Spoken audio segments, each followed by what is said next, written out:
चलिए इस वक्त की जो सबसे जरूरी खबर है वो सबसे पहले आपको बता दें। लोकसभा चुनाव के दूसरे दौर के लिए वोटिंग जारी है।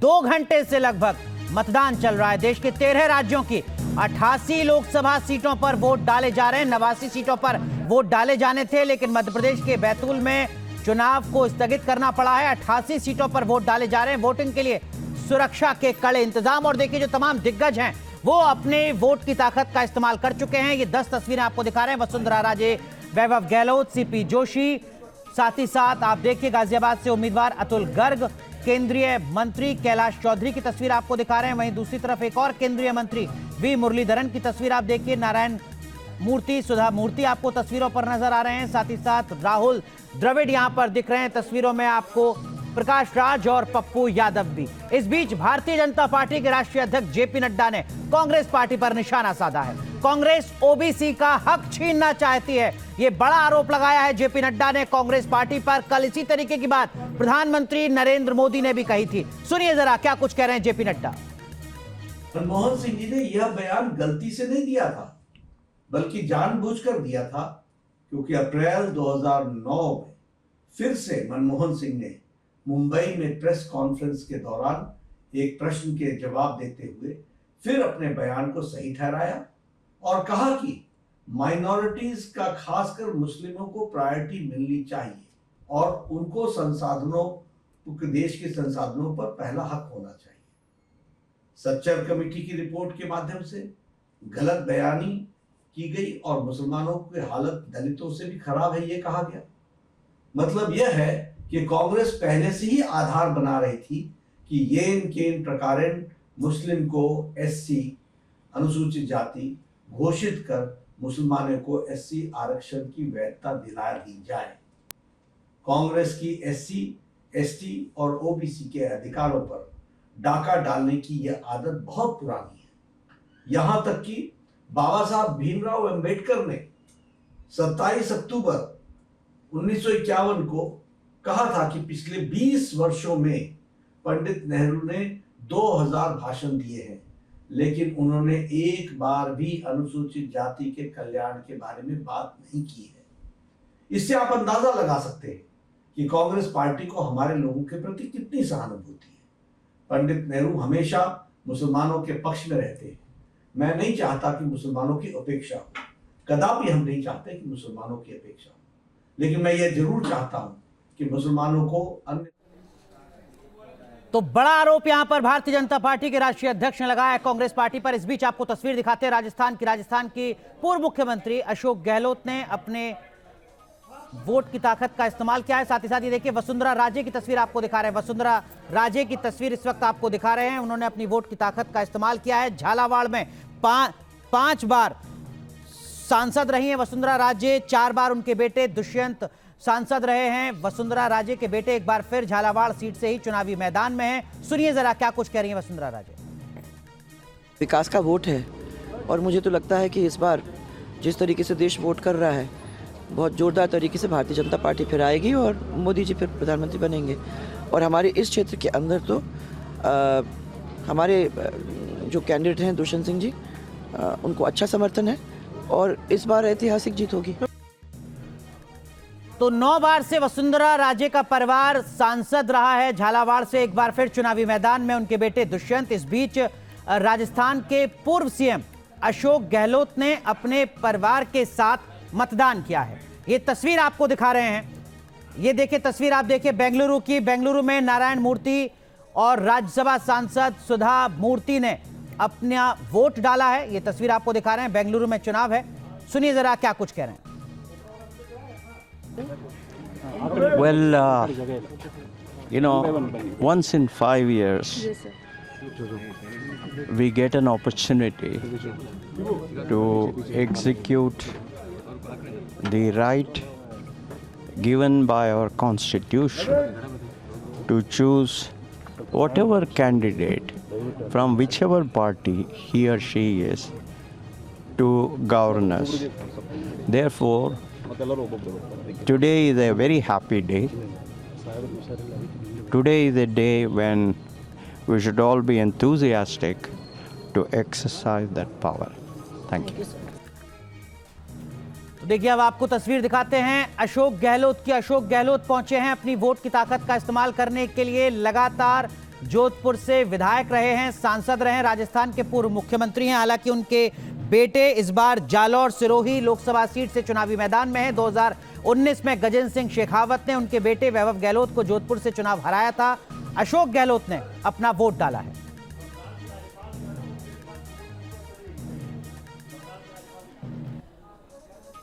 तो अशोक गहलोत को आपने देखा। इस बीच बंगाल के राज्यपाल वोट डालने के बाद क्या कुछ कह रहे हैं, सुनिए जरा।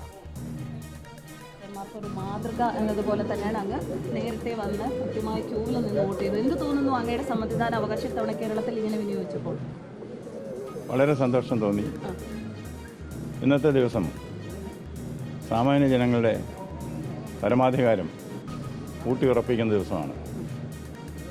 എനിക്ക് വയ്ക്കാനുള്ള ഏക അഭ്യർത്ഥന, എളിയ അഭ്യർത്ഥന, എല്ലാവരും വോട്ട് ചെയ്യണം.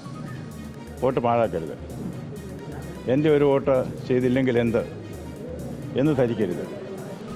കാരണം ഇത് നമ്മുടെ ഭാവിയെ നിയന്ത്രിക്കുന്ന തീരുമാനമാണ് ഇന്നെടുക്കുന്നത്.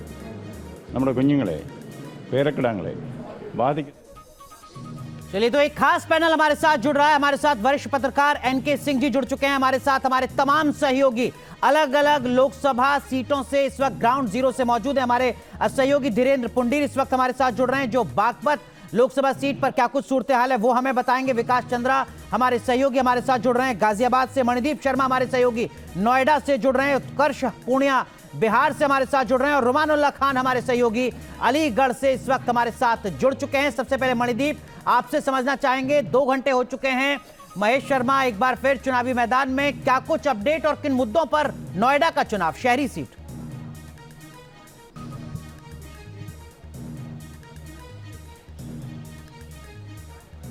जी देखिए, सवेरे सेक्टर 15 का ये जो सेक्टर है, यहाँ पर वोटिंग का जो परसेंटेज है वो लोग सुबह से ही वोट करने के लिए यहाँ पर आ रहे हैं। लेकिन चूंकि पॉश इलाका है तो यहाँ पर कह सकते हैं कि लोग थोड़ी कम मात्रा में, कम तादाद में ही आते हुए दिखाई दे रहे हैं। चूंकि जो महेश शर्मा है उनका घर इस मतदान केंद्र से पास में ही, आपसे थोड़ी देर के बाद में महेश शर्मा के लिए कहा जा रहा है कि वो यहाँ पर आने वाले हैं। और जहाँ तक बात यदि मुद्दों की जाए तो फ्लैट खरीदारी के साथ साथ मेट्रो का विस्तार जैसे तमाम मुद्दे हैं। लेकिन वो मुद्दे अंतिम समय तक आते आते जातीय जो समीकरण है उस पर आकर के गौड़ हो गए हैं।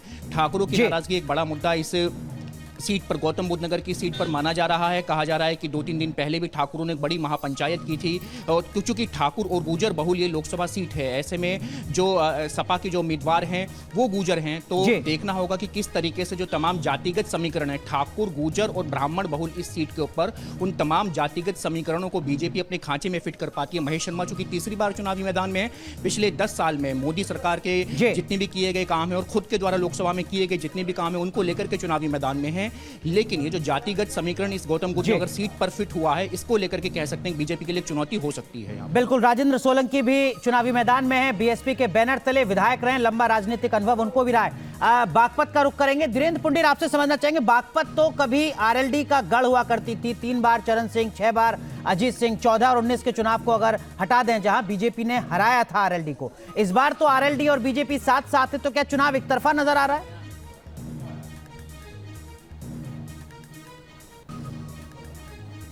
देखिए, अगर हम लोग ये देखते हैं 2009 में वो जो गठबंधन था वही इस बार है। और सबसे ज्यादा आरएलडी अगर कोई सीट जीत पाई तो उस वक्त जब वो एनडीए में थी 2009 में 5 सीटें जीती थी, 7 पर लड़ी थी। तो उसके बाद लगातार जहां से, जिससे 1937 से अनुराग इस सीट से जो छपरोली से रिश्ता है चौधरी चरण सिंह परिवार का, यहां 47 साल बाद ऐसा मौका है जब कोई उनके परिवार का सदस्य नहीं लड़ रहा। लेकिन उससे कोई समीकरण बदलता है या नहीं बदलता, मैं पूछ लेता हूं।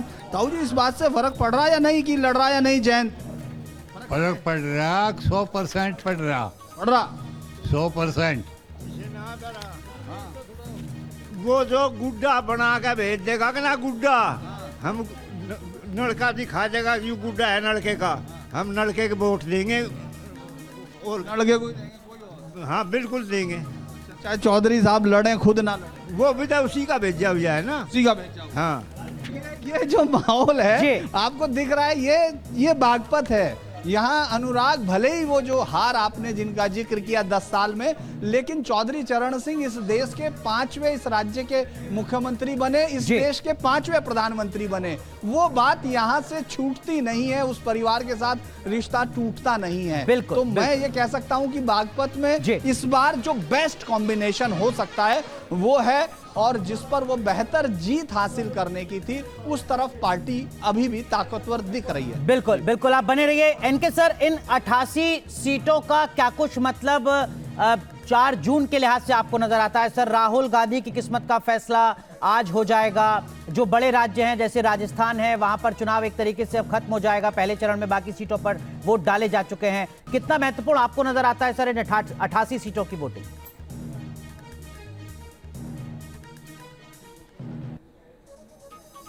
ये वाला पिछले वाले से ज्यादा महत्वपूर्ण है, क्योंकि इसमें 2 चीजें हैं। आप देखें तो कांग्रेस जो सबसे ज्यादा सीटें लाई थी किसी स्टेट में, तो वो था केरल। जी, केरल में पूरा का पूरा चुनाव हो रहा है, 20 सीटों पे हो रहा है। तो कांग्रेस की स्थिति क्या रहेगी ये देखने की जरूरत है।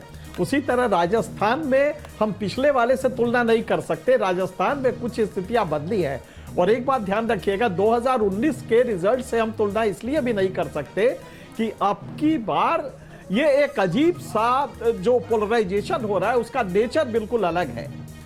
सिर्फ हिंदू मुसलमान नहीं है, बैकवर्ड फॉरवर्ड वाला भी है, बहुत सारा कॉम्प्लेक्स है। तो इस पे वोटर फाइनली कैसे डिसाइड करता है, ये एक बहुत मेरे ख्याल से सोशियोलॉजी का क्वेश्चन हो जाएगा आने वाले दिनों में जब रिजल्ट आएगा। लेकिन ये है कि जो मुद्दे आए हैं वो बिल्कुल अलग है, और मुझे लगता है कि पिछले 70 साल में शायद ही कभी इस तरह के सोशलिज्म बना, कैपिटलिज्म, ये सारी विरासत टैक्स वगैरह वगैरह जो आया है, इसने पूरे सोच को बदल दिया है समाज। जी बिल्कुल। हालांकि पहले चरण के मुकाबले ये चरण भारतीय जनता पार्टी के लिए भी बेहतर है सर। पिछली बार तो बीजेपी के लिए पहले चरण में बहुत अच्छे नतीजे नहीं थे 2019 में, लेकिन इस दूसरे चरण की 2019 के नतीजों में 88 में से 52 सीटें भारतीय जनता पार्टी ने जीती थी, सहयोगी सीटें अलग रहीं। पूर्णिया की बात करते हैं। पूर्णिया से प्रत्याशी पप्पू यादव ने जीत का दावा किया है। न्यूज नेशन से खास बातचीत में उन्होंने कहा कि विपक्षी दल उनसे डर रहे हैं। इस वक्त हमारे साथ मौजूद हैं पप्पू यादव, पूर्णिया से इस बार उम्मीदवार हैं। सर, पहला सवाल है, आज मतदान हो रहा है, क्या बात कर लीजिए सर। मतदान तो मैं क्या बोलूं आपको, तब यहाँ की जनता जो बेटा के बारे में आप बार बार पूछ रहे हैं, तो माँ से जाके पूछिए। माँ से कुछ पूछने की जरूरत है। पूरा देश का हॉट सीट क्यों है भाई? एक आदमी को खत्म करने के लिए क्या मतलब है? प्रधानमंत्री जी आते, नीतीश जी आते, सब आते हैं। एक व्यक्ति क्या मतलब है राजनीति में? हमारी औकात क्या है? जनता से आप यहाँ लड़ रहे हैं, जनता के सेंटीमेंट के साथ आप लोग खिलवाड़ किए हैं। यहाँ कहेंगे एनडीए को वोट दे दो, और जगह कहेंगे इंडिया को वोट दो। आप सेंटीमेंट के साथ खेल नहीं रहे हैं। आप कौन सी बात कर रहे हैं? नफरत की इतनी गंदी राजनीति क्यों? मुझसे क्या लेना देना? मैं तो एक साधारण आदमी हूँ और मैं सबकी सेवा करना चाहता हूँ। कल एक तस्वीर नजर आई, पप्पू यादव को जबरदस्ती रोका जाता है, उनके गाड़ी से पैसे निकाले जाते हैं और कहा जाता है कि चुनाव का उल्लंघन किया जा रहा है, आचार संहिता को। आप देखिएगा ना कौन सा उल्लंघन। मैं कैंडिडेट हूँ, कौन सा उल्लंघन? मेरा दोनों गाड़ी सिक्योरिटी और मेरी गाड़ी 50,000 की औकात नहीं है 6 बार सांसद एमएलए रहने के बाद। तो डीएसपी तो मरवाने की साजिश रचते हैं अकेला, वहाँ के वोटर को प्रभावित कर रहे हैं।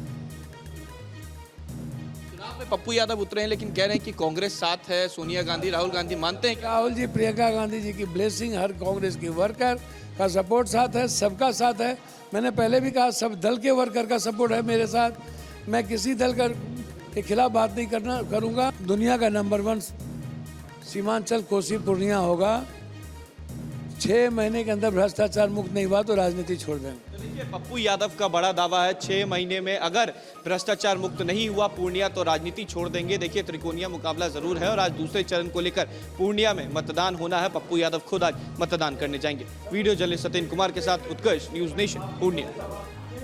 उत्कर्ष हमारे सहयोगी हमारे साथ जुड़ चुके हैं पूर्णिया से।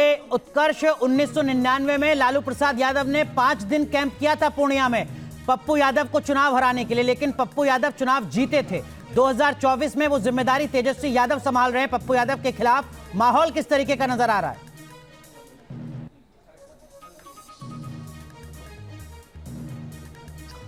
और बिल्कुल देखिए, आपने सही कहा, लालू यादव ने भी एक वक्त था जब पप्पू यादव के खिलाफ कैंप किया था, और इस बार तेजस्वी यादव पिछले 4 दिनों से पूर्णिया में थे। देखिए यहाँ पर त्रिकोणीय मुकाबला है, और कहीं ना कहीं पप्पू यादव का लहर जो है वो देखने को मिल रहा। अगर पूर्णिया की बात की जाए तो सुबह 7 बजे से मतदान हो रहा है और शाम 6 बजे तक होना है। इस बार करीब 11 घंटे तक यहाँ पर मतदान होना है। संवेदनशील जगह है, इस वजह से तमाम जगहों पर सुरक्षा की व्यवस्था जो है वो पूरी की गई है। लेकिन यहाँ पर मतदान जो है वो कहीं काफी तरीके से चल रहा है। देखिए मतदान केंद्र की तस्वीर दिखाएंगे, क्योंकि लोग जो है वो काफी कम आ रहे हैं। पिछले बार की अगर बात की जाए तो महज 63% ही वोट। धीरे धीरे जैसे वक्त बढ़ेगा उम्मीद की जानी चाहिए कि मतदाता अपने घर के बाहर निकलेंगे। लेकिन इस बीच एक बड़ी खबर आपको बता दें, उत्कर्ष माफ कीजिए आपको रोक रहे हैं। भारतीय जनता पार्टी ने पूर्व प्रधानमंत्री मनमोहन सिंह का एक वीडियो जारी किया है। मुसलमानों के हक वाले बयान का वीडियो भारतीय जनता पार्टी ने जारी किया है, इस आरोप के साथ कि ओबीसी का हक कांग्रेस पार्टी छीनना चाहती है। यह आरोप बीजेपी ने लगाया है। SC/ST कोटा खत्म करना चाहती है कांग्रेस। कांग्रेस कहती है कि पहला हक मुसलमानों का। वरिष्ठ पत्रकार एनके सर हमारे साथ लगातार बने हुए हैं। एनके सर, हमने सुना अभी जेपी नड्डा का बयान आया, भारतीय जनता पार्टी की तरफ से मनमोहन सिंह के बयान का वीडियो जारी किया गया। क्या आपको लगता है कि जैसे जैसे अगले चरणों का चुनाव होगा ये मुद्दा और ज्यादा गर्माता जाएगा? N K sir.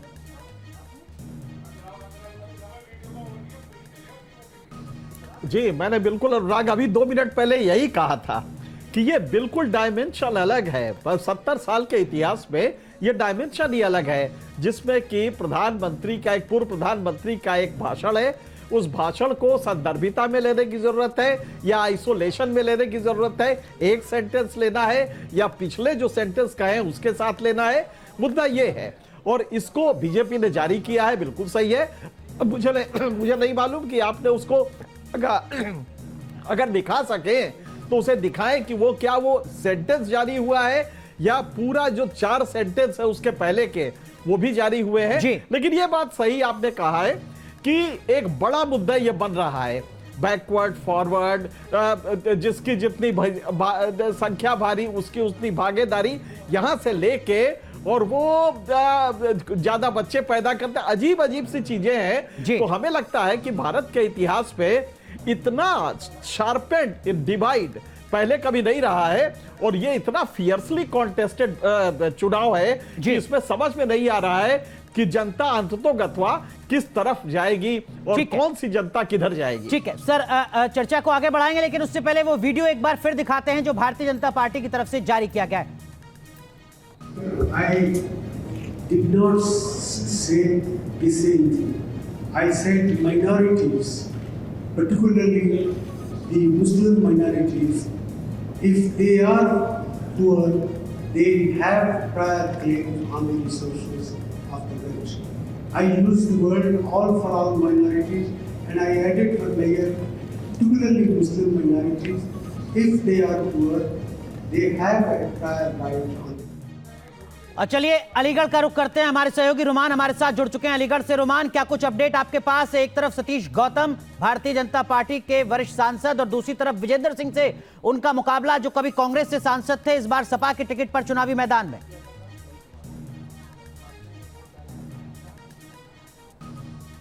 देखिए, बिल्कुल विजेंद्र सिंह अभी वोट डालने वाले हैं, सतीश गौतम वोट डाल चुके हैं और उनका दावा है कि 4 लाख से ज़्यादा वोटों से जीतेंगे। लेकिन उत्साह काफ़ी कम नज़र आ रहा है। आप देख सकते हैं कि अलीगढ़ के जो तमाम बूथ हैं, 2 घंटे का समय हो चुका है, लेकिन लाइनें बहुत कम हैं। हालांकि जो लोग हैं वो वोट डालने के लिए खासे आ रहे हैं, और लेकिन जो लाइनें हैं वो अभी भी थोड़ी कम लगी हुई हैं। आप वोट डालने आए हैं, कितनी एज है आपकी? टिकट डाल के आया हुआ है आखिर, और 85 की उम्र है। सूरज प्रसाद नाम है मेरा। किन मुद्दों पर वोट डाला है आपने? मतलब मोदी को डाला है। यहाँ पर जो उत्साह होता था, लंबी लंबी लाइनें होती थी, वो उस तरह का नजर नहीं आ रहा है। नहीं, ऐसी कोई बात नहीं है, चल रहा है मुद्दा, अच्छा चल रहा है, राष्ट्रीय हित के नाम चल रहा है मुद्दा, बहुत अच्छा चल रहा है। बिल्कुल, ये पोलिंग बूथ की मैं आपको तस्वीरें दिखाता हूँ कि जो लोग हैं वो लाइन में लगे हुए हैं, लगातार लोग आ रहे हैं, जा रहे हैं वोट देने के लिए। लेकिन जिस तरह से उत्साह होना चाहिए था वो, हालांकि अभी सुबह का समय है, 9 बजे हैं, 2 घंटा पोलिंग को शुरू हुए वो हुआ है। दिन चढ़ते चढ़ते अब देखना यह है कि लोग अपने घर से निकलते हैं, मतदान करते हैं। जी बिल्कुल रुमान, आप बने रहिए। हमारे सहयोगी विकास चंद्रा गाजियाबाद से हमारे साथ जुड़ रहे हैं। विकास, गाजियाबाद तो एक तरीके से भारतीय जनता पार्टी की परंपरागत सीट है, लेकिन इस दूसरे चरण को भारतीय जनता पार्टी पूरे चरण को किस तरीके से देख रही है, किस तरीके की रणनीति?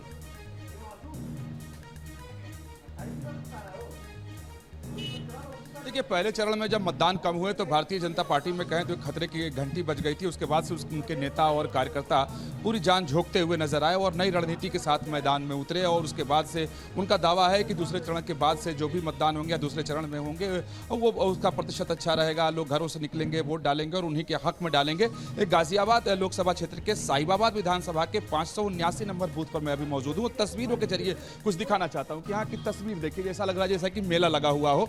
और यहाँ लोग सुबह से ही लगातार आ रहे हैं और अपना वोट डाल रहे हैं। लंबी लंबी लाइनें लगी हुई हैं, कतार में लोग लगे हुए हैं, वरिष्ठ हों या पहली बार के मतदाता हों, सभी आए। यानी इस बूथ को अगर देखा जाए तो यहाँ ऐसा लग रहा है कि इस इलाके के लोगों में वोट डालने को लेकर उत्साह बहुत ज्यादा है। और यहाँ के लोगों से जब मैंने बातचीत करने की कोशिश की और जाना कि मुद्दे और एजेंडे क्या हैं, तो लगभग सभी लोगों का कहना है कि डेवलपमेंट, इंफ्रास्ट्रक्चर, देश की सुरक्षा। और लेकिन गाजियाबाद की जो सबसे बड़ी समस्या है कि प्रदूषण और कूड़े का पहाड़, इसको लेकर के सबसे ज्यादा लोग शिकायत कर रहे हैं। तो यहाँ कमो बेशी बीजेपी का गढ़ माना जाता है। और इसमें देखें तो यहाँ के मतदाताओं में उत्साह दिखाई दे रहा है। हालांकि कुछ लोगों का यह भी कहना था कि गर्मी ज्यादा बढ़े उसके पहले वोट डाल दो और घर चलो और फिर जलपान करो। तो यहाँ की स्थिति है कि लोग ये ज्यादा बेहतर रणनीति है कि पहले मतदान और उसके बाद जलपान। लेकिन जिस साहिबाबाद में आप इस वक्त मौजूद हैं वो यकीनन भारतीय जनता पार्टी का गढ़ है। लाखों वोटों के अंतर से बीजेपी के विधायक जीते थे, जिनको मंत्री बनाया गया राज्य सरकार में। विकास, आप बने रहिए हमारे साथ। अलीगढ़ से बीजेपी प्रत्याशी और वर्तमान सांसद सतीश गौतम ने अपना वोट डाला है। उन्होंने 4 लाख वोटों से जीत का दावा किया है। अलीगढ़ से वर्तमान सांसद सतीश गौतम हमारे साथ हैं। तीसरी बार आप चुनावी मैदान में हैं। जनता का क्या रुख है, क्या मुद्दे हैं और क्या आसार इस बार दिख रहे हैं? अलीगढ़ से कमल खिलेगा, सबका साथ सबका विकास होगा। इतने कॉन्फिडेंस की क्या वजह है? क्योंकि इस बार जो चुनाव, जनता का प्यार बता देगा। आप घूमेंगे आपको दिखाई दे जाएगा जनता का प्यार। जातीय समीकरण भी कोई है? जाति नहीं, 4 जाति हैं, गरीब, किसान, महिला, युवा, 4 कास्ट है। और आप ही के कैंडिडेट दूसरी तरफ 4 कास्ट है सर, हमारा कैंडिडेट कोई नहीं है। तो इस बार कितने आश्वस्त? भाजपा का व्यक्ति अपनी माँ को धोखा नहीं देता, हो ही नहीं सकता हमारा। इस बार पूरी तरह से आश्वस्त है आप देखिए लोगों के बस्ते नहीं मिलेंगे यहाँ। कितने वोटों से? 4 लाख से पार। हमारे साथ सतीश गौतम का कहना है कि 4 लाख से ज्यादा वोटों से वो अलीगढ़ से जीत दर्ज करेंगे। रुमानुल्लाह खान, न्यूज़ नेशन, अलीगढ़।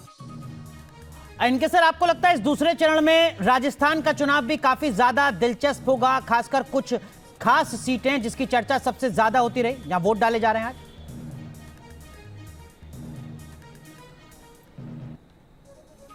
बिल्कुल सही कहा आपने। मेरी भी चिंता यही है कि जो 13 सीटों पे चुनाव हो रहे हैं, आज राजस्थान में चुनाव कंप्लीट हो जाएगा। राजस्थान में क्या 13 राज्यों में कंप्लीट हो जाएगा, जिसमें राजस्थान भी है। तो राजस्थान में कंप्लीट तो हो जाएगा, 13 सीटों पे चुनाव है, लेकिन जो मुद्दे हैं वो थोड़ा डिफरेंट है। और कहीं ना कहीं देखिए, सिचुएशन पॉइंट पे थी बीजेपी जब सारी सीटें राज्य की उसने जीती थी।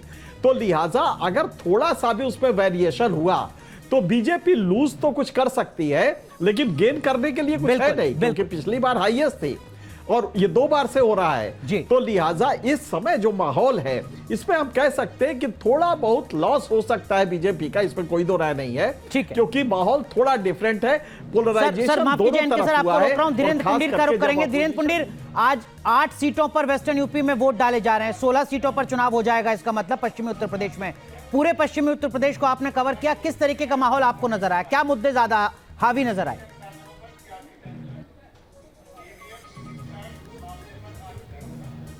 देखिए, इस बार जो वेस्टर्न यूपी का वो जो है पूरा रीअलाइनमेंट हुआ है, पूरा जो उनका गठबंधन है वो पूरी तरह रीअलाइन हुआ है। अगर हम वेस्टर्न यूपी में बात करें तो सिर्फ राजपूत जो विरोध की बात थी, उसके अलावा आपको कोई मुद्दा नहीं दिख रहा था। वरना उससे पहले लग रहा था कि जैसे विपक्ष के पास कोई कहने के लिए भी नहीं है, क्योंकि जो एक गठबंधन है वो एनडीए के साथ मिलने के बाद जब जिस तरह से जयंत चौधरी आते हैं, तो इस पूरे हिस्से में अगर कोई प्रॉब्लम उस समय दिख रही थी तो वो खत्म होती दिखी दूसरा, जिसको लोग 2019 से अनुराग इसको कंपेयर करने की कोशिश कर रहे हैं, जबकि इसमें बहुत बड़ा अंतर यह है कि बहुजन समाज पार्टी अकेले लड़ रही है। बिल्कुल, यानी लगभग 2 लाख वोटों का जो अंतर है, 1.5 से 2 लाख वोटों का, वो विपक्ष को सीधे तौर पर पीछे करता है। ये एक बड़ा फैक्टर, और एक बड़ा फैक्टर ये भी कि आरएलडी बीजेपी के साथ है। बड़ी कवरेज लगातार जारी है।